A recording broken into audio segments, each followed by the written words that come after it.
आपका स्वागत है।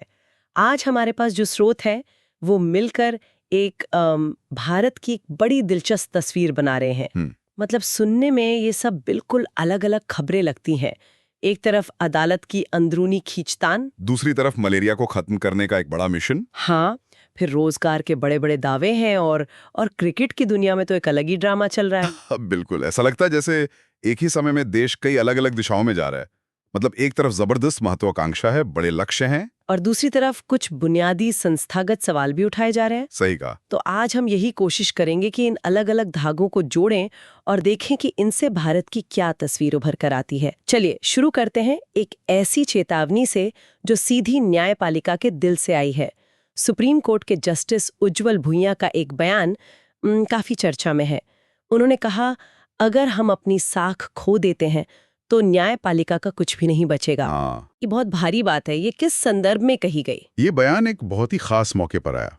जस्टिस भुइयां असल में सुप्रीम कोर्ट कॉलेजियम के एक हालिया फैसले पर टिप्पणी कर रहे थे। कॉलेजियम मतलब जजों का वो समूह जो खुद ही जजों की नियुक्ति और तबादले तय करता है। जी, तो हुआ ये कि कॉलेजियम ने एक जज के तबादले की सिफारिश की, लेकिन केंद्र सरकार ने उस फाइल को पुनर्विचार के लिए वापस भेज दिया। अच्छा। और कॉलेजियम ने अपना फैसला बदल दिया। हाँ, और यही बात जस्टिस भुइयां को खटक गई। उन्होंने इसे कार्यपालिका के प्रभाव का एक चौंकाने वाला अतिक्रमण कहा। एक चौंकाने वाला अतिक्रमण मतलब सरकार की तरफ से एक ऐसी दखलंदाजी जो हैरान करने वाली है। उनका तर्क बहुत सीधा था। जजों का तबादला पूरी तरह से न्यायपालिका का अंदरूनी मामला होना चाहिए। इसमें सरकार की कोई भूमिका नहीं होनी चाहिए। बिल्कुल। तो इसका मतलब ये है कि न्यायपालिका के अंदर ही इस बात को लेकर एक बेचैनी है कि बाहरी दबाव शायद बढ़ रहा है। हाँ, ये सिर्फ एक जज के तबादले की बात नहीं है। ये पूरी व्यवस्था की साख का सवाल है। सही। जस्टिस भुइयां ने इसी बात पर जोर दिया। उन्होंने संवैधानिक नैतिकता की बात की, जो उनके मुताबिक कह सकते हैं कि शासन की आत्मा है। ये वो चीज है जो किसी भी लोकतांत्रिक संस्था को सिर्फ बहुमत या सत्ता के दम पर कुचलने से रोकती है। उन्होंने तो भारत के पहले मुख्य न्यायाधीश हरिलाल जे कानिया को भी याद किया। उन्होंने क्या कहा था? उन्होंने कहा था कि अदालत को हमेशा पार्टी पॉलिटिक्स से ऊपर और मजबूत रहना चाहिए। इसमें एक और बात मुझे बहुत असरदार लगी। जस्टिस भुइयां ने कहा कि अदालतों को अपनी सुरक्षा के लिए सीआरपीएफ की जरूरत नहीं होती। हाँ, उनकी असली ताकत जनता का भरोसा है। और जब वो भरोसा डगमगाता है तो फिर पूरी व्यवस्था की नींव हिल जाती है। आपने बिल्कुल सही पकड़ा। और ये बात सिर्फ एक तबादले की नहीं है, ये उस सिद्धांत की है कि न्याय न केवल होना चाहिए बल्कि होते हुए दिखना भी चाहिए। हाँ, जब कॉलेजियम की मीटिंग में ये दर्ज हो कि फैसला सरकार के कहने पर बदला जा रहा है, तो ये उस धारणा को सीधी चुनौती देता है।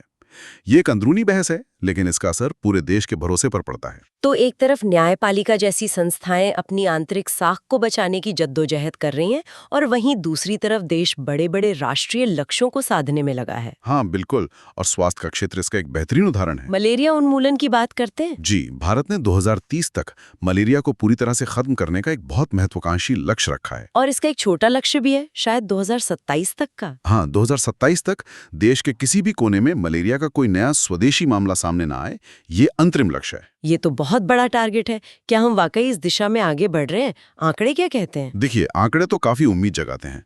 विश्व मलेरिया रिपोर्ट 2025 के हिसाब से 2015 से 2023 के बीच भारत में मलेरिया के मामलों में करीब 80% की कमी आई है। 80%? ये तो जबरदस्त है। बिल्कुल। इतना ही नहीं, भारत अब WHO की high burden to high impact list से भी बाहर हो गया है। अच्छा, इस लिस्ट में दुनिया के सबसे ज्यादा मलेरिया प्रभावित देश शामिल होते हैं ना? जी, तो जमीनी स्तर पर काम तो हो रहा है। 23 राज्यों और केंद्र शासित प्रदेशों के 160 जिले तो ऐसे हैं जहां 2022 से 2024 के बीच मलेरिया का एक भी मामला नहीं मिला। वाह! तमिलनाडु का उदाहरण भी बहुत अच्छा है, जहां 2015 में 5,500 से ज्यादा मामले थे। वो 2025 तक घटकर सिर्फ 321 रह गए। लेकिन ये सब इतना आसान भी नहीं होगा। चुनौतियां तो होंगी ही। चुनौतियां भी बड़ी हैं। सबसे बड़ी चुनौती है शहरी मलेरिया, जैसे चेन्नई में देखा गया है। बड़े बड़े अपार्टमेंट कॉम्प्लेक्स की पानी की टंकियां और बेसमेंट में जमा पानी। हाँ, वो मच्छरों के पनपने के लिए आदर्श जगह बन जाते हैं। फिर पड़ोसी राज्यों से आने वाले मजदूरों के साथ संक्रमण का आना जाना लगा रहता है। और एक वैज्ञानिक चुनौती भी है, शायद ड्रग रेजिस्टेंस जैसी कोई चीज। सही, दवाइयों का बेअसर होना एक बहुत बड़ी समस्या है। और फिर एक खास तरह का मलेरिया है, प्लास्मोडियम वाइवेक्स। हाँ, मैंने इसके बारे में पढ़ा था। ये एक अलग चुनौती क्यों है? ये एक बहुत ही धूर्त किस्म का परजीवी है। इसकी खासियत ये है कि मरीज के ठीक होने के बाद भी उसके लिवर में महीनों या सालों तक छिपा रह सकता है। और फिर अचानक दोबारा हमला कर सकता है। बिल्कुल, उसे रिलैप्स कहते हैं। तो जब तक हम इस छिपे हुए दुश्मन को खत्म नहीं करेंगे, मलेरिया उन्मूलन का सपना अधूरा ही रहेगा। तो स्वास्थ्य के मोर्चे पर ये एक बड़ी लड़ाई चल रही है।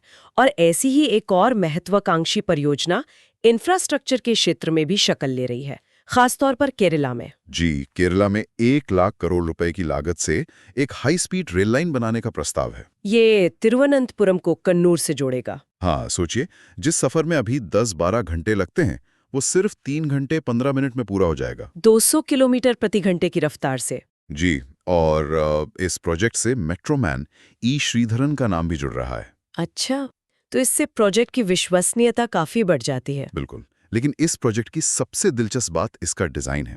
करीब 70% कॉरिडोर एलिवेटेड होगा, मतलब खंभों के ऊपर, और बाकी? और 20% भूमिगत होगा। इसका मतलब है कि जमीन अधिग्रहण की समस्या बहुत कम हो जाएगी, जो भारत में बड़े प्रोजेक्ट्स की सबसे बड़ी रुकावट बनती है। आपने बिल्कुल सही पकड़ा।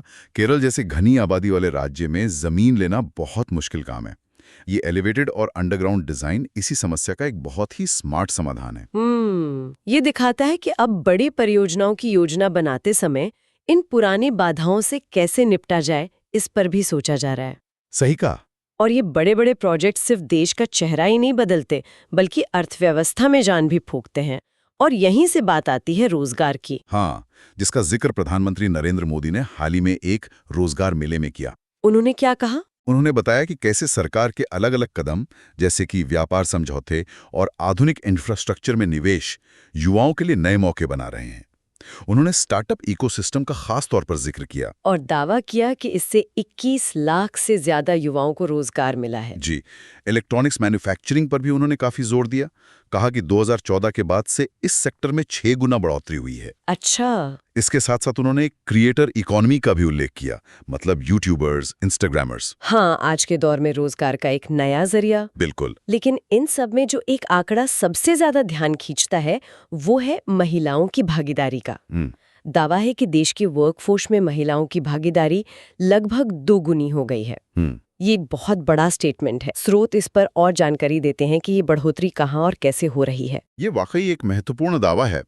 स्रोत बताते हैं कि उस खास रोजगार मेले में जो 61,000 नियुक्ति पत्र दिए गए, उनमें से 8,000 महिलाओं को मिले थे। ठीक है। लेकिन इससे भी बड़ी बात जो प्रधानमंत्री ने कही, वो महिलाओं के स्वरोजगार यानी सेल्फ एम्प्लॉयमेंट को लेकर थी।